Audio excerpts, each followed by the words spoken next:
ಅತಿಮತ ತಮೋಗಿರಿ ಸಮಿತಿ ವಿಭೇದನ ಪಿತಾಮಹ ಭೂತಿರ ಗುಣಗಳ ನಿಲಯ ಶುಭತಮ ಕಥಾಶಯ ಪರಮ ಸದೋದಿತ ಜಗದೇಕ ಕಾರಣ ರಾಮ ರಮಾರ ಏನಾಯ್ತು. ಅವಿಜಿತ ಕುಂಡ್ರುಪತಿ ಸಮಿತಿ ವಿಖಂಡನ ರಮಾವರ ವೀರಪ ಭವಮಮ ಶರಣ ಶುಭತಮ ಕಥಾಶಯ ಪರಮ ಸದೋದಿತ ಜಗದೇಕ ಕಾರಣ ರಾಮ ರಮಾರಮಣ ಖರತರ ನಿಶಿಚರ ದಹನ ಪರಾಮೃತ ರಘುವರ ಮಾನದ ಭವಮಮ ಶರಣಂ ಶುಭತಮ ಕಥಾಶಯ ಪರಮ ಸದೋದಿತ ಜಗದೇಕ ಕಾರಣ ರಾಮ ರಮಾರ ಅದಾಗಿದೆ. ಸುಲಲಿತ ತನುವರ ವರದ ಮಹಾಬಲ ಯದುವರ ಪಾರ್ಥಪ ಭವಮಮ ಶರಣ ಶುಭತಮ ಕಥಾಶಯ ಪರಮ ಸದೋದಿತ ಜಗದೇಕ ಕಾರಣ ರಾಮ ರಮಾರಮಣ. ಯಾವ ರೂಪ ಇದೀಗ? ಯಾವ ರೂಪ ಈಗ? ಕೃಷ್ಣ ರೂಪ. ಕೃಷ್ಣ ವರ್ಣನೆ ಮಾಡ್ತಾರೆ. ಸುಲಲಿತ ತನುವರ ವರದ ಮಹಾಬಲ ಯದುವರ ಪಾರ್ಥಪ ಭವ ಮಮ ಶರಣ. ಸುಲಲಿತ ತನುವರ, ಸುಲಲಿತ ತನುವರ ಅತ್ಯಂತ ಲಲಿತವಾದ ಮನೋಹರವಾದಂತಹ ತನುವರ ಶ್ರೇಷ್ಠವಾದ ಜ್ಞಾನಾನಂದಮಯ ವಿಗ್ರಹವನ್ನು ಹೊಂದಿದವನೇ ಅಂತ ಮೊದಲನೇ. ಏನು ಎಲ್ಲಿಯೇನಿದೆ? ತನು ಅಂದರೆ ಶರೀರ. ತನುವರ ಶ್ರೇಷ್ಠ ಶರೀರ ಹೊಂದಿದ್ದೀಯಾ? ಎಂಥದ್ದು? ಸುಲಲಿತ ಅತ್ಯಂತ ಮನೋಹರವಾದಂತಹ ಜ್ಞಾನಾನಂದಮಯವಾದ ಶ್ರೇಷ್ಠವಾದ ದೇಹವನ್ನು ಹೊಂದಿರುವವನೇ. ಏನ ಅಲ್ಲಿ ಬೇರೆ ತನು, ತನು ಮತ್ತೆ ಕೆರಡರ್ಥ. ತನು ಅಂದ್ರೆ ಅದು ಪ್ರಾಪರವನಾಗಿ ಬೇರೆ, ಈನವನಾಗಿ ಬೇರೆ. ತನು ಅಂದ್ರೆ ಚಿನ್ನ ಅಂತ ಒಂದು ಅರ್ಥ, ತನೂದರ ಅಂತ ಬಂದಿದೆ. ಇನ್ನೊಂದು ತನು ಅಂದ್ರೆ ಶರೀರ, ಮತ್ಸ್ಯಕ ರೂಪ, ಮತ್ಸ್ಯ ತನು, ಮೀನ ತನು. ಗೊತ್ತಾಯ್ತಾ? ತನು ಎಂಬುದು ಶರೀರ ಅಂತಾನು ಅರ್ಥ. ಆದ್ದರಿಂದ ಇಲ್ಲಿ ಶರೀರ ಅಂತ ಅರ್ಥ ಮಾಡಬೇಕು. ಸುಲಲಿತ ತನುವರ ವರದ ಮಹಾಬಲ ಕೃಷ್ಣ ರೂಪದಲ್ಲಿ ಕೂಡ ಜ್ಞಾನಾನಂದಮಯವಾದ ಅತ್ಯುತ್ತಮವಾದ ವಿಗ್ರಹವನ್ನು ಶರೀರವನ್ನು ಹೊಂದಿದವನೇ. ವಿಗ್ರಹ ಶಬ್ದಕ್ಕೆ ವಿಗ್ರಹ ಪ್ರತೀಕ ಅಂತ ಅರ್ಥ, ದೇಹ ಅಂತನೂ ಅರ್ಥ. ಸಚ್ಚಿದಾನಂದ ವಿಗ್ರಹ, ಅದು ವಿಗ್ರಹ ಮತ್ತು ವಿಗ್ರಹ ಪೂಜೆ ಆ ಪ್ರತಿಮ. ಇನ್ನೊಂದು ಅರ್ಥ ವಿಗ್ರಹ ಅಂದ್ರೆ ಶರೀರ. ಮಹಾಬಲ ಅತ್ಯಂತ ಬಲಿಷ್ಠ, ವರದ ವರ ನೀಡುವವನೇ. ಮಹಾಬಲ ಅತ್ಯಂತ ಶ್ರೇಷ್ಠ ಬಲಶಾಲಿಯಾದವನೇ. ಯದುವರ ಯದುಶ್ರೇಷ್ಠನಾದವನೇ. ಪಾರ್ಥಪ ಪಾರ್ಥನನ್ನು ಪಾಲಿಸಿದವನೇ. ಮಮ ಶರಣಂ ಭವ. ಇದು ಬಹಳ ಸಿಂಪಲ್ ಆದ ಅರ್ಥ. ಸ್ವಲ್ಪ ಒಳಗೆ ಹೋದ್ರೆ ಸುಲಲಿತ ತನುವರ ವರದ, ಸುಲಲಿತ ತನುವರ ವರದ. ನೀನು ಸುಲಲಿತನೂ ಅಲ್ಲ, ತ್ರಿವಕ್ರೆಗೆ ಮನೋಹರವಾದ ದೇಹವನ್ನು ವರವನ್ನಾಗಿ ಕೊಟ್ಟವನೇ. ತ್ರಿವಕ್ರ ಕಥೆ ಬಂತು. ಜಾಂಬವಂತನಿಗೆ ಹಣ್ಣಣ್ಣಾಗಿತ್ತು ಶರೀರ, ಮತ್ತೇನು ಕೊಟ್ಟ ಈಗ? ಚಕ್ರದಿಂದ ಕೊರದು ಯೌವನವನ್ನು ಕೊಟ್ಟ. ಸುಲಲಿತ ನಿನಗಿರೋದು ದೊಡ್ಡದಲ್ಲ, ಭಕ್ತರಿಗೆ ಕೊಡ್ತೀನಿ. ಸುಲಲಿತ ತನುವರ ವರದ ತ್ರಿವಕ್ರ ಇಮ್ಮಿಡಿಯೇಟ್ ಚೇಂಜ್ ಮಾಡಿದ್ದು. ಅವನಿಗೆ ತಕ್ಷಣ ಕೊರದು ತಾರುಣ್ಯ ಕೊಟ್ಟಿದ್ದು. ಅದೇನು ಹಳೆಯದು, ಅತಿ ಹಳೆಯದು. ಬ್ರಹ್ಮ ಸೃಷ್ಟಿ ಕಾಲ ಕೊಡ್ತವನು ಜಾಂಬವಂತ. ಅಂಥವನು ಹನ್ನೆರಡು ಶರೀರ ಒಂದು ಕ್ಷಣದಲ್ಲಿ ತಗೊಂಡು ಕೊರ ಸರಿ ಮಾಡ್ತಾರೆ. ಇವೆಲ್ಲ ಏನಿದು? ಸುಲಲಿತ ತನುವರ ವರದ. ಅದೇ ರೀತಿಯೇ ಅಗ್ನಿಪುತ್ರರು ಇರ್ತಾರೆ, ಅವರೆಲ್ಲ ಕೃಷ್ಣನ ಪತ್ನಿಯರಾಗಿ ತಪಸ್ ಮಾಡಿ ಬಂದರು. ಅವರಿಗೂ ಕೂಡ ಉತ್ತಮವಾದ ಸ್ತ್ರೀ ದೇಹವನ್ನು ಕೊಟ್ಟು ಅವರಿಗೆ ಸಂತೋಷಪಡಿಸಿದವನೇ ಸುಲಲಿತ ತನುವರ ವರದ. ಎಷ್ಟು ವಿಷಯ ಬರುತ್ತಲ್ಲ. ಕೆಡಿಸಲಿಲ್ಲ, ಆಮೇಲೆ ಆತ ಹೆಚ್ಚಿಸಿದ್ದು ಹೇಳೋದಿಲ್ಲ. ಗೊತ್ತಾಯ್ತಾ? ಇದು ಆಕ್ಚುಲಿ ಜಾಂಬವಂತ ಮುಖ್ಯರ ಸಾಲಿ ಬರಬೇಕು. ಸೃಷ್ಟಿಯ ಪ್ರಾರಂಭದಲ್ಲಿ ಹುಟ್ಟಿದವನು, ಗೊತ್ತಾಯ್ತು? ಈಗಲ್ಲ. ಮತ್ತೆ ಆಮೇಲೆ ಅದು ಹೋದ ಅಂತ ಹೇಳಿಲ್ಲ, ಅದು ಹೋದ ವಿಷಯ ಬಂದಿಲ್ಲ. ಆದ್ರಿಂದ ಅದೇನಾಯ್ತು ಅಲ್ಲಿಗೆ ಅದನ್ನು ಸೇರಿಸ್ಬೇಕು. ಅವಾಗ ಏನ್ ಮಾಡಿ 7 ಸೇರಿಸಿ ಉಳಿದ 100 ಉಂಟು ಅಂತ ಅರ್ಥ. ಪತಿವ್ರತೆ 5ನೇ ಇದ್ದಾರ, ಅಲ್ಲಿ ಅದು ಬೇಕಾದಷ್ಟು ಜನ ಇದ್ದಾರೆ. ವೆರೈಟಿ ತರಿಸ್ತಾ ಬಂದಿದೆ ಅಷ್ಟೇ ಹೊರತು ಅದು ಬಿಟ್ಟಿದ್ದು ಕಾರಣ ಇದೆ, ಸೇರಿಸಿದರೆ ಕಾರಣ ಇದೆ. ಸುಲಲಿತ ತನುವರ ವರದ ತನುವರ ಶ್ರೇಷ್ಠ ದೇಹವನ್ನ ವರವನ್ನಾಗಿ ನೀಡಿದವನೇ. ಜಾಂಬವಂತ ಕೇಳ್ತಾನೆ, ನಾನು ಸರಿ ಮಾಡಿಬಿಡು ಅಂತ ಕೇಳ್ತಾನೆ.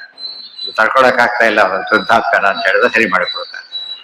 ಮಹಾಬಲ ವರದ ಮಹಾಬಲ ಮಹಾಬಲಿಷ್ಠನಾದವನೇ. ಮಾತು ಯಾಕೆ ಹೇಳ್ಬೇಕಾಯ್ತು ಅಂದ್ರೆ,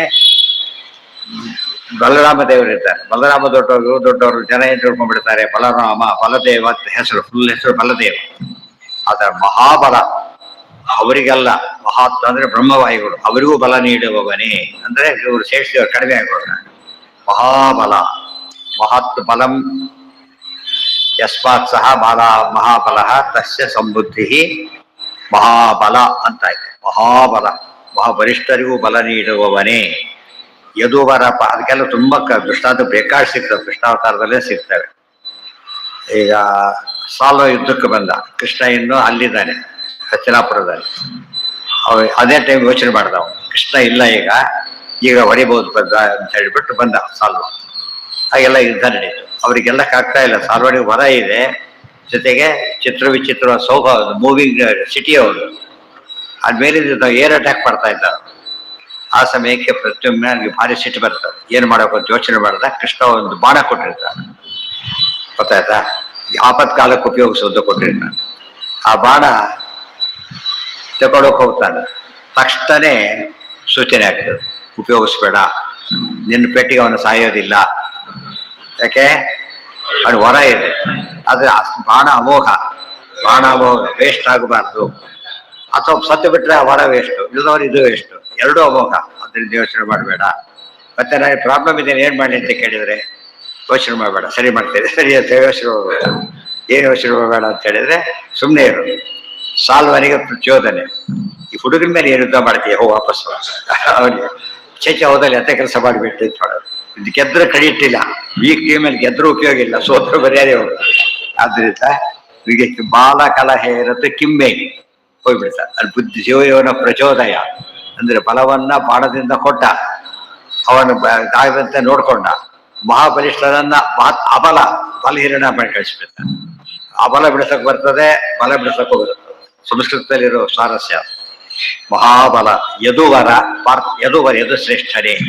ಯದು ಶ್ರೇಷ್ಠ ಅಂತ ಒಂದರ್ಥ, ಇನ್ನೊಂದು ಯದವಹ ವರಾಹ ಅಸ್ಮ. ಈತ ಹುಟ್ಟಿಗೆ ಎದುರುಗಡೆ ಭಾರಿ ಹೆಮ್ಮೆ ಬಂದವೆ. ಚಿಕ್ಕವಳು ಯಾರು ಸೋಲ್ಸಾಗಿಲ್ಲ ಯಾದವರನ್ನ, ಯಾಕೆ ಕೃಷ್ಣ ಇದ್ದಾನೆ. ಯದುವರ ಪಾರ್ಥಪ, ಪಾರ್ಥನ್ನು ಪಾಲಿಸಿದವನೇ. ಅಲ್ಲಿ ಬೇರೆ ಅರ್ಥ ಇದೆ ಮತ್ತೆ. ಯದುವರ ಪಾರ್ಥಪ ಒಂದೇ ಪದ, ಯದುವರ ಪಾರ್ಥಪ. ಯದುವರ ಅಂದ್ರೆ ಯಾರಿಲ್ಲಿ ಉದ್ಧವ, ಯಾಕೆ ಕೃಷ್ಣ ಉಪದೇಶ ಕೇಳಿದವು. ಯದುವರ ಮತ್ತು ಪಾರ್ಥ ಅರ್ಜುನ ಇಬ್ಬರನ್ನು ಪಾಲಿಸಿದವನೇ. ಇಬ್ಬರನ್ನೇ ಯಾಕೆ ಹೇಳ್ಬೇಕೀಗ, ಗೀತೋಪದೇಶ ಏಕಾಸ್ಕಂದು ಭಾಗವತೋಪದೇಶ ಇಬ್ರು ಕೂಡ ಡೈರೆಕ್ಟ್ ಉಪದೇಶ ಕೇಳಿದವು. ಯದುವರ ಪಾರ್ಥಪ ಅಂದ್ರೆ ಎಷ್ಟು ಅರ್ಥವರ ಮಾಡ್ತಾರೆ, ಅದು ಎಷ್ಟು ಹೊಸ ವಿಷಯ ಗೊತ್ತಾಗ್ತದೆ ಅದರಿಂದ. ಅಷ್ಟು ಚೆನ್ನಾಗಿದ್ರು ಕೂಡ ಅದೇ ರೀತಿ ಉಪದೇಶ ಆಗಿದ್ರೆ ಶ್ರೀಕೃಷ್ಣ ಉದ್ಧವ ಸಂವಾದ, ಶ್ರೀಕೃಷ್ಣ ಅರ್ಜುನ ಸಂವಾದ ಎರಡೇ ಬಂದಿದೆ. ಯದುವರ ಪಾರ್ಥಪ. ಯದುವರ ಯಾತಕ್ಕೆ ಬೃಹಸ್ಪತಿ ಅವತಾರ, ಯಾರಿಗೆ ಹೇಳೋದಲ್ಲ. ಬೃಹಸ್ಪತಿ ಅಂದ್ರೆ ವಿದ್ಯಾ ವಾಚಸ್ಪತಿ ಅಂತ ಅರ್ಥ. ಅವರಿಗೆ ಉಪದೇಶ ಮಾಡೋ ಕೃಷ್ಣ ಏನಾಗಿರ್ಬೇಕು, ಸರ್ವವಿದ್ಯಾ ಬಲ್ಲವರವರು, ಸರ್ವವಿದ್ಯಾ ಪ್ರತಿಪಾದ್ಯ ಇಲ್ಲ, ಎಷ್ಟು ಮೇಲಿರ್ಬೇಕು. ಬಾಡಿಗೆದಾರನ ಹೇಗಿದ್ರೆ ಓನರ್ ಹೇಗಿರ್ತಾರೆ, ಆ ಅರ್ಥದಲ್ಲಿ ಯದುವರ. ಪಾರ್ಥಪ, ಪಾರ್ಥ ಅಂದ್ರೆ ಯಾರೀಗ ಅರ್ಜುನ ತಗೋಬೇಕು. ಯಾತಕ್ಕೆ ಭೀಮಸೇನ ದೇವರು ಯಾವಾಗಲೂ ಕೇಳ್ತಾರೆ, ಪ್ರಶ್ನೆ ಇಲ್ಲ. ಇಲ್ಲಿ ಅರ್ಜುನ್ ಹೇಳಿದ್ರೆ ಪಾರ್ಥಪ. ಮತ್ತೆ ಅದರ ಇಬ್ಬರಲ್ಲೂ ಏನಿದೆ ಗೊತ್ತಾ, ವಾಯುದೇವರ ಆವೇಶ ಇದೆ. ಉದ್ಧವನಲ್ಲೂ ವಾಯುದೇವರ ಆವೇಶ ಇದೆ, ಇವರಲ್ಲೂ ಆವೇಶ ಇದೆ. ಅದೇ ದ್ರೋಣಾಚಾರ್ಯರೇ ಇವರು ಯಾರು ಬೃಹಸ್ಪತ್ಯಾಚಾರ್ಯ, ಅವರಿಗೆ ವಾಯುದೇವರ ಆವೇಶ ಇಲ್ಲ. ಆದ್ರಿಂದ ಅವರು ಆ ಪಕ್ಷ ಸೇರಿದ್ರು. ವಾಯುದೇವ ಆವೇಶ ಇದ್ದಕ್ಕೆ ಈ ಕಡೆ ಬಂದು ಇದೆಲ್ಲ ವಿಷಯ ಬರ್ಬೇಕಾಗ ಇದ್ರಲ್ಲಿ ಯಾತಕ್ಕೆ ಹೇಳಿ ಯೋಚನೆ ಮಾಡ್ಬೇಕು. ಇಬ್ಬರನ್ನ ಕರ್ಕೊಂಡ್ಬರ್ಲಿಕ್ಕೆ ಯಾತಕ್ಕೆ ಹೇಳಿತ್ತು ಅಂದ್ರೆ ಇಷ್ಟೆಲ್ಲ ವಿಶೇಷಾಂಶ ಇದೆ. ಇಲ್ಲಿ ಒಂದು ನೋಡಿ ಸ್ವಾರಸ್ಯ ನೋಡಿ, ಮಹಾಬಲ ಬಂದು ಏನ್ ಹೇಳ್ತಾ ಇದೆ, ಫಲ ಕಾರ್ಯ ಹೇಳ್ತಾ ಇದೆ. ಯದುವರ ಪಾರ್ಥ ಜ್ಞಾನ ಕಾರ್ಯ ಹೇಳ್ತಾ ಇದೆ. ಸೊ ಎರಡರಲ್ಲೂ ಪರಮಾತ್ಮ ಏನಾಗಿದ್ದಾನೆ, ಪರಿಪೂರ್ಣನಾಗಿದ್ದಾನೆ. ಎಷ್ಟು ವಿಷಯ ಹೇಳ್ಬೋದು. ಇದು ಆಚಾರ್ಯ ಮ್ಯಾಜಿಕ್. ಅದು ನಿಜವಾಗಲೂ ಮ್ಯಾಜಿಕ್ ಮಾಡೋದು ನೋಡ್ತಾ ಕೂತಿರ್ತಾರೆ. ಆಚಾರ್ಯ ನೋಡೋದಿಲ್ಲ, ಭಾರಿ ದೊಡ್ಡ ಮ್ಯಾಜಿಕ್ ಮಾಡಿದವರು. ವಿಷ್ಣು ಸಾವಿರ 100 ಅರ್ಥ ಇದೆ ಒಂದೊಂದಕ್ಕೆ. ಎಲ್ಲ ಹೊಸ ಹೊಸ ವಿಷಯಗಳು ಜಗತ್ತಲ್ಲಿ ಯಾರು ಯೋಚನೆ ಕೂಡ ಮಾಡಿರಲಿಲ್ಲ ಅಂತ ವಿಚಾರಗಳನ್ನ ಪಟ ಹೇಳ.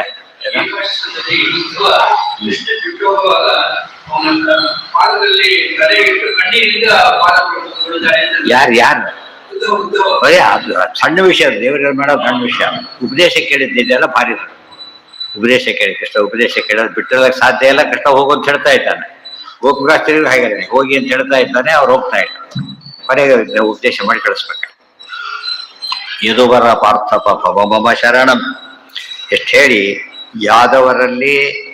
ಯಾದವರ ಶ್ರೇಷ್ಠರಾದ ಕೃಷ್ಣನಿಂದ, ಅದೇ ಕೃಷ್ಣನಿಂದಾಗಿ ಪಾಂಡವರು ಭಾರಿ ಶ್ರೇಷ್ಠರಾದರು. ಯಾಕೆ ಪಾಂಡವಾನಾಂ ಹಿತಾರ್ಥಾಯ, ಗೌರವಾಣಂ ನಿಧನಾಯ ಅಂದ್ರೆ ಕೃಷ್ಣನಿಂದಾಗಿ ಹೊಸ ಬಳಕೆ ಚೇಂಜ್ ಆಗೋದು ಪೂರ್ತಿಯಾಗಿ. ಇನ್ನು ತಗೊಂಡ್ರೆ ಮಹಾಬಲ ಯದುವರ ಪಾರ್ಥಪ ಒಂದೇ ಪದ, ಎಲ್ಲಿಂದ ಎಲ್ಲಿವರೆಗೂ ಸುಲಲಿತ ತನುವರ ವರದ ಮಹಾಬಲ ಯದುವರ ಪಾರ್ಥ ಅದಿಷ್ಟು ಒಂದೇ ಪದ. ಬಿಡಿಸಿ ಓದೋದು, ಒಟ್ಟಿಗೆ ಓದೋದು. ಹಣ್ಣನ್ನ ತುಂಡು ಮಾಡಿಕೊಂಡು ತಿನ್ಬೋದು, ಇಡೀರು ತಿನ್ಬೋದು. ಹೌದಾ? ಆ ರೀತಿಯಲ್ಲಿ ಹೇಳುತ್ತ ಅಂದರೆ ಶಬ್ದ ಕುಡಿಸಿ ಬಿಡ್ತಾರೆ. ಅದಕ್ಕೆ ಅಂದ್ರೆ ಭಾರತೀಯ ಪತಿಯವರು ಗೊತ್ತಾಯ್ತಾ? ಭಾರತೀಯ ಅನುಗ್ರಹ ಪಡ್ಕೊಂಡ್ರೆ ಬೇರೆ. ಭಾರತೀಯ ಪತಿ ಆದ್ರಿಂದ ಅವ್ರು ಯಾವ ಇಷ್ಟು ಹೇಳಿದ್ರು ಅದಕ್ಕೆ ಅರ್ಥ ಮುಗಿಯೋದೇ ಇಲ್ಲ, ಹೋಗ್ತಾರೆ ಇರುತ್ತೆ. ಶುಭತಮ ಕಥಾಶಯ ಪರಮ ಸದೋದಿತ ಜಗದೇಕ ಕಾರಣ ರಾಮ ರಮಾ ರಮಣ ಸುಲಲಿತ ಲಲಿತ ಸುಲಲಿತ.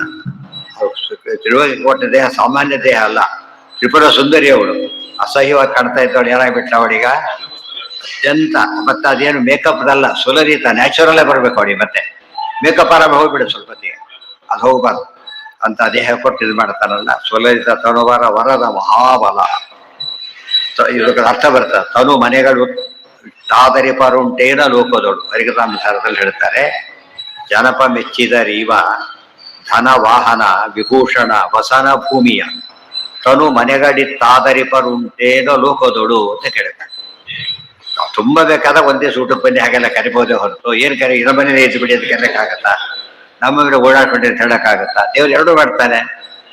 ಮುಕ್ತರ ಮನೆ ತನ್ನ ಮನೆ ವೈಕುಂಠ ಕರ್ಕೊಂಡು ಹೋಗ್ಬಿಡ್ತಾನೆ. ಇನ್ನೊಂದು ಸಾಹಿತ್ಯ ಮುಕ್ತಿಯ ಮೈ ಮೇಲೆ ಓಡಾಡಿಸ್ತಾನ ಅವನು.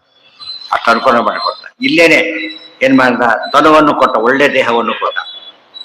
ಜಾಂಬವಂತನು ಕೊಟ್ಟ, ಇವರಿಗೂ ಕೊಟ್ಟ. ಅದರಿಂದಾಗಿ ಒಬ್ಬ ಗಂಡಸು ಒಂದು ಹೆಂಗಸು ಅದು ಬೇರೆ ಜೊತೆಗೆ, ಇಬ್ಬರು ಒಂದೇ ಅಲ್ಲ. ಗಂಡಸು ಒಂದು ಕೇಸ್ ಇದೆ, ಹೆಣ್ಣೊಂದು. ಇದು ಕರಡಿ ಅವರು,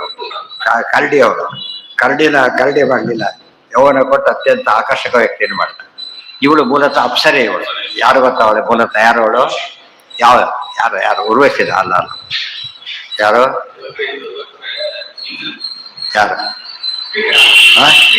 ಪಿಂಗಳ ಯಾರು? ವೇಷಶಾಸ್ತ್ರಿ. ಎಲ್ಲಿ ಬಂತದು? ಏಕಾಸ್ತ್ರ ಅಂದ್ರೆ ಒಬ್ಬ ವೇಶ್ಯೆಯಿಂದ ಕಲಿತೆ ಅಂತ ಹೇಳ್ತಾರಲ್ಲ, ವೇಶ್ಯನೇ ಪಿಂಗ. ಯಾವ ಪಿಂಗಲ ಅನ್ಯಭವ ಆತ್ಮನಿ ಅಂತ ಹೇಳಿ ಅದನ್ನ ಕೊಟ್ಟು ಪ್ರಮಾಣನೂ ಕೊಟ್ಟಿರ್ತಾರೆ. ಅದರಲ್ಲಿ ಉದ್ಧಾರ. ಅವಳು ಮೊದಲೇ ಅಪ್ಸರೆ, ಅಂಥವಳು ಭಯಂಕರ ಕುರೂಪಿಯಾಗಿ ಹೋಗಿತ್ತು. ಇವನು ಭಾರಿ ಇದು ಹಣ್ಣು ಬದುಕಾಗ್ಬಿಟ್ಟಿದ್ದ. ಯಮದೇವರ ಅವತಾರ ಬೇರೆ, ಉಳಿದವ್ರನ್ನೇ ಹೊಡೆದು ಮುಪ್ಪು ಮಾಡೋರು, ಅವರೇ ಮುಪ್ಪಾಗಿತ್ತು. ಅದೆಲ್ಲ ಯಾರೋ ABCDಗಳೆಲ್ಲ ಅವರೆಲ್ಲ ಅಪ್ಸರಿಯರಿಗೆ ಸೌಂದರ್ಯ ಕೊಡ್ಬೇಕಾದ್ರೆ ಎಂಥ ವಸ್ತು ಕೊಡ್ಬೇಕು? ಅಪ್ಸರಿಯ ಶರೀರ ಮೇಲೆ ಬಹಳ ಅಟ್ರಾಕ್ಟಿವ್. ಅದರಲ್ಲೂ ಕೊಡ್ಬೇಕಾದ್ರೆ ಕೃಷ್ಣನ ಸ್ಪರ್ಶ ಎಷ್ಟು ಅಪೂರ್ವ ಅಂತ ತೋರಿಸ್ಬೇಕು. ಇದು ಇಬ್ಬರಿಗೂ ಇನ್ಸ್ಟೆಂಟ್. ಮತ್ತೆ ಈ ಕಾರ್ಯತ್ಯದ ಸರಿ ಮಾಡ್ದ, ಕೊಡ್ದ ಸರಿ ಮಾಡ್ದ, ಕಾಲ ಮೇಲೆ ಕಾಲು ಒತ್ತಿಡದ ಅಂತಷ್ಟ ಸರಿ ಹೋಗ್ಬೇಕು. ಇಮ್ಮಿಡಿಯೇಟ್ ಆಗಿ ಬರ್ತಾ ಇತ್ತು. ನೋವಿಲ್ದೆ, ಅದು ಸ್ವಾರಸ್ಯ. ನೋವಿಲ್ದೆ ಅನಸ್ತೇಶಿಯ ಕೊಟ್ಟು ಆಪರೇಷನ್ ಮಾಡ್ತಾರಲ್ಲ, ಡಾಕ್ಟರ್ಸ್ ನೋವಿಲ್ದೆ ಮಾಡ್ಬೇಕಾದ್ರೆ ಕೃಷ್ಣಗೆ ಹೇಳ್ಬೇಕಾ? ಇದೆಲ್ಲ ಮಹಿಮೆಗಳು. ಅದೆಲ್ಲ ಅನುಸಂಧಾನಕ್ಕೆ ಬರ್ತಾ ಹೋದ್ರೆ ಎಷ್ಟು ಸುಲಭವಾಗಿ ದೇವ್ರ ಚಿಂತನೆ ಮಾಡೋದು. ಯಾರಿಗೆ ಶಾಪ ಅಂತ ಹೇಳೇ ಇಲ್ಲ ಅಲ್ಲಿ. ಶಾಪ ಅಂತ ಎಲ್ಲಿ ಹೇಳಿದ್ದಾರೆ? ಕುರೂಪ ಬರ್ಬೇಕಾರಲ್ಲ, ತ್ರಿವಕ್ರೆ ಆಗಿದ್ದು, ವೇಶ್ಯೆ ಆಗಿದ್ದರ ಪ್ರಭಾವ ದೇಹನ ಅವಳು ಮಾರ್ಕೊಂಡಾಗ ಆಯ್ತಲ್ಲ, ಅದು ದೇಹ ವಕ್ರ ಆಯ್ತು. ಸಾಧ್ಯ ತಪ್ಪಾಡ್ದಾಗ ಬಗ್ಬೇಕಲ್ಲ, ಆ ಥರ ಆಗಿ ಅದನ್ನ ಸರಿ ಮಾಡಿಕೊಟ್ಟಿದ್ದು ಭಾರಿ ಆಶ್ಚರ್ಯ. ಅಂದ್ರೆ ಅದು ಯಾವಾಗ್ಲೂ ಅಲ್ಲ, ಎನಿ ಟೈಮ್ ಮಾಡಕ್ ಕೆಲವು ಹುಟ್ಟುತ್ತಾನೆ ಕೆಲವು ದೋಷ ಬರುತ್ತೆ, ಚೇಂಜ್ ಮಾಡಕ್ಕಾಗಲ್ಲ. ಅದು ಬಂದೇ ರಿಪೇರಿ ಮಾಡ್ತಾರೆ. ಹುಟ್ಟುತ್ತಲೇ ಇದ್ರೆ ಭಾರಿ ಕಷ್ಟ. ದೇವರಿಗೆ ಯಾವ ಲೆಕ್ಕನೂ ಇಲ್ಲ. ಸುಲಲಿತ ತರೋಬರವ ಇದೆಲ್ಲ ರಾಮಾಯಣ ಭಾರತ ಹೇಗೆ ಓದಬೇಕು ಅಂತಲೂ ತೋರಿಸ್ಕೊಡ್ತಾರೆ. ಯಾವ ಆಂಗಲ್ ಅಲ್ಲಿ ಓದ್ಬೇಕಾದ್ರೆ ಆ ಒಂದು ಮಾರ್ಗದರ್ಶನ ಕೂಡ ಇದರಿಂದ ಆಗಿದೆ. ಅಲ್ಲ, ಅಂದ್ರೆ ಶೋಭನ ಭಾರಿ ಲಲಿತ, ಬರೀ ಲಲಿತ ಅಲ್ಲ, ಭಾರಿ ಕೋಮಲ ಶರೀರ ಅಂತದನ್ನು ಕೊಡ್ತಾರೆ. ಅವರಿಗೂ ಭಾರಿ ಅಟ್ರಾಕ್ಟಿವ್ ಬಾಡಿ. ಸುಲಲಿತ ಇನ್ಯಾವ್ದು ಕೇಳಿದ್ದೀನಿ? ಇನ್ನೊಂದು ಯಾವ್ದು ಸುಲ ಎಲ್ಲಿದೆ? ಇಲ್ಲ ಬರಬಾರ್ದು. ಸುಲಲಿತ ಅಂದ್ರೆ ಲಲಿತ ಶೈಲಿ. ಅದು ಶೈಲಿ ಹೇಳಿದ್ರೆ ಲಲಿತ ಶೈಲಿ ಅಂತ, ಇದಕ್ಕಲ್ಲ. ಬೇಗ ಆಯ್ತು ಅಂತ.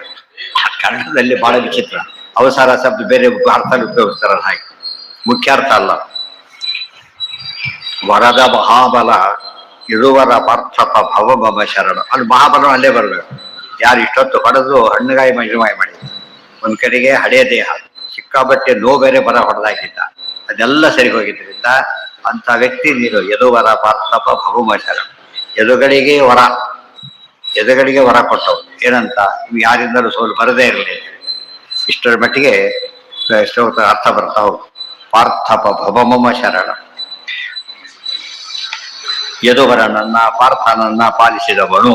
ಪಾಲಿಸಬಹುದು ಅನೇಕ ರೀತಿಯಲ್ಲಿ ಆಗತ್ತೆ. ಆದ್ರೆ ಜ್ಞಾನದಿಂದ ಪಾಲನೆ ಮಾಡೋದು ಭಾರಿ ದೊಡ್ಡದು. ಉಳಿದು ಯಾವುದೇ ಕೊಟ್ಟರು ಕೂಡ ಅದು ಎಕ್ಸ್ಟರ್ನಲ್ ಪ್ರೊಟೆಕ್ಷನ್. ಜ್ಞಾನ ಕೊಟ್ಟರೆ ಇಂಟರ್ನಲ್ ಪ್ರೊಟೆಕ್ಷನ್. ಗೊತ್ತಾಯ್ತಾ? ಶುಭತಮ ಕಥಾಶಯ ಪರಮ ಸದೋದಿತ ಜಗದೇಕ ಕಾರಣ ರಾಮ ರಮಾ. ಇದೆಲ್ಲ ಯಾತಕ್ಕೆ ಹೇಳ್ತೇವೆ ಅಂದ್ರೆ ಶುಭತಮ ಕಥಾಶಯ. ಶುಭತಮ ಕಥಾ ಭಾರತ ಭಾಗವತ ಅದರ ಆಶಯ ಮೇನ್ ಪರ್ಪರ್ಟ್. ಇದು ಪರ್ಪರ್ಟ್ ಅಂದ್ರೇನು? Peer summary ಅದರಲ್ಲಿದೆ. ಕಥಾಶಯ ಪರಮ ಸದೋದಿತ ಜಗದೇ. ಸದೋದಿತ ಅಂತ ಒಂದು ಪಾಪ ಕೃಷ್ಣನಿಗಾಗಿತ್ತು ಅಂತ. ಯಾವ ಕಾಲಕ್ಕೂ ಕೃಷ್ಣನಿಗ ಸಾಮರ್ಥ್ಯ. ಬೆಂಕಿ ಇವತ್ತು ಸುಡುತ್ತೆ ನಾಡು ಸುಡುತ್ತೆ ಅಲ್ಲ, ಸುಡೋದರ ಸ್ವಭಾವ. ಆದರೆ ತಣ್ಣಗಿರೋ ಸ್ವಭಾವ ಅಲ್ಲ ಅದಕ್ಕೆ. ಆದ್ರೆ ಇದು ಹಾಗಲ್ಲ. ದೇವರು ಎಲ್ಲವೂ ಸ್ವಭಾವನೇ.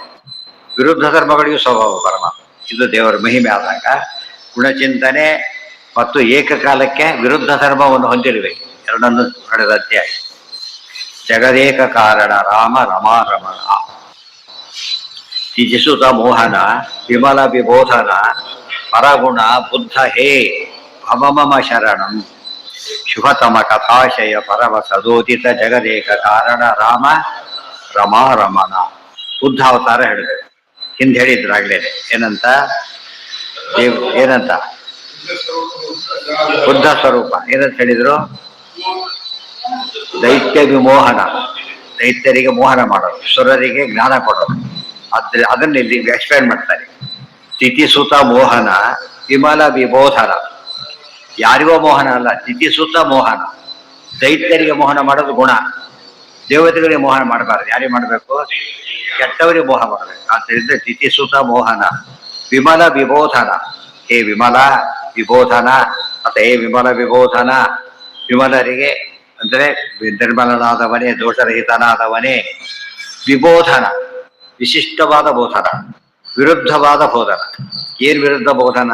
ತಾನು ಗೀತೆಯಲ್ಲಿ ಹೇಳಿದ್ದೆ ಒಂದು, ಇಲ್ಲಿ ಹೇಳ್ತಿರೋದೇ ಒಂದು. ಗೀತೆಯಲ್ಲಿ ಹೇಳಿದ್ದಕ್ಕೆ ವಿರುದ್ಧವಾಗಿ ಹೇಳ್ತಾ ಇದ್ದಾರೆ. ಏನಂತ? ಎಲ್ಲವೂ ಶೂನ್ಯ, ಎಲ್ಲವೂ ಜ್ಞಾನಮಯ, ವಸ್ತುನೇ ಇಲ್ಲ, ಎಲ್ಲ ಅಪೋಸಿಟ್. ತಾನೇ ಹೇಳ್ತಿರೋದು ಎರಡು ಕೂಡ. ಆದ್ದರಿಂದ ದೈತ್ಯ ವಿಬೋಧನ. ಆದರೆ ಅದು ಸರಿಯಾಗಿ ಹೇಳಿದ್ದಾರೆ, ವಿಶಿಷ್ಟತೆಯ ಬೋಧನ. ಎರಡು ಒಂದೇ ನೋಡು. ಆಪೋಸಿಟ್ ಕಂಡ ಕಾಣುತ್ತೆ, ಅದು ಸಾರಸ್ಯ. ಆಪೋಸಿಟ್ ಅಲ್ಲ ಆಕ್ಚುಲಿ ಕೂಡ. ಏನದು? ಸಪೋರ್ಟಿಂಗ್. ಅದು ಬಿಡಿಸ್ಬೇಕು. ಆಧಾರ್ ಮೇಲ್ನೋಟಕ್ಕೆ ವಿರುದ್ಧ ಕಂಡ್ರು ಕೂಡ ಒಳಗಿರೋದು ಒಂದೇ ಅರ್ಥನೇ. ಯಾತಕ್ಕೆ ಯಾರು ಬಂಧನ ಮಾಡಿದ ಅಂದ್ರೆ ಇವರು ಅಸುರರಾತ್ರಿ. ವಿಬೋಧನ ಪರಗುಣ ಬುದ್ಧ ಹೇ ಭವಮಮ ಶರಣ. ತಿಥಿಸುತ ಒಂದೇ ಪದ. ತಿಥಿಸುತ ಮೋಹನ ವಿಮಲ ವಿಬೋಧನ. ತಿಥಿಸುತ ಯಾತಕ್ಕೆ ಕೂಡಿಸಿ ಹೇಳ್ಬೇಕು ಮಾಡ್ಬೇಕು ಅಂತ. ಈಗ ದೇವತೆಗಳಿಗೆ ಬೇರೆ ಹೇಳೋದು, ದೈತ್ಯರಿಗೆ ಬೇರೆ. ಹಾಗಲ್ಲ, ಒಂದೇ ಮಾತು ಎರಡರ್ಥ ಕೊಡ್ಬೇಕು. ಇವ್ರಿಗೆ ಒಂದೇ ಮಾತು ಏನಾಗಬೇಕು? ಮೋಹಕ ಆಗಬೇಕು. ಅವ್ರಿಗೆ ಒಂದೇ ಮಾತು ಏನಾಗಬೇಕು? ತಾರಕ ಆಗಬೇಕು. ಮಾರಕ ತಾರಕ ಒಂದೇ ಕಾಲಕ್ಕೆ. ಅದಕ್ಕೆ ಒಂದೇ ಪದ ಮಾಡಿಬಿಟ್ರೆ ಒಂದೇ ಕಾಲಕ್ಕೆ. ಬೇರೆ ಬೇರೆ ಮಾಡಿ ಬೇರೆ ಬೇರೆ ರೂಪಾಂತರ ಅಂತ ಹೇಳ್ಕೋಬೋದು. ಹಾಗಲ್ಲ. ಯತಿಸುತ ಮೋಹನ ವಿಮಲ ವಿಬೋಧನ ಪರಗುಣ ಬುದ್ಧ ಹೇ. ಪರಗುಣ ಇದು ದೋಷ ಆಗಲಿ, ದೊಡ್ಡ ಗುಣ ಆಗೋಯ್ತು. ನಾನಾದ್ರೂ ಹಾಗೆ ಮಾಡಿದ್ರು. ಎಷ್ಟು ಯೋಜನೆ ದೂರ ಇದೆ? ಏಕಶತ ಯೋಜನ. ಅವನೇನ್ ತಿಳ್ಕೊಂಡ? 100 ಅಂತ ತಿಳ್ಕೊಂಡ. 1+100 ಅಂತ ಅರ್ಥ. ಗೊತ್ತಾಯ್ತಾ? ಅಂದ್ರೆ ಇದು ಭಕ್ತರು ಮಾಡಿದ್ದು, ಭಗವಂತ ತಾನೇ ಮಾಡಿ ಎರಡೆರಡು ಅರ್ಥ ಕೊಟ್ಟು ಅಪಾರ್ಥ ಮಾಡ್ಕೊಂಡು ತಾಯಿನೇ ಕಳ್ಕೊಂಡ. ಅದ್ರದ್ದು ಏನಾಯ್ತು? ತಾಯಿ ಸತ್ತೋಗ್ಬೇಕು. ಅದೇ ಅವಳ ಮೇಲೆ ಬಿತ್ತ, ಅದೇ ಸತ್ತೋಗ್ಬಿಟ್ಟು.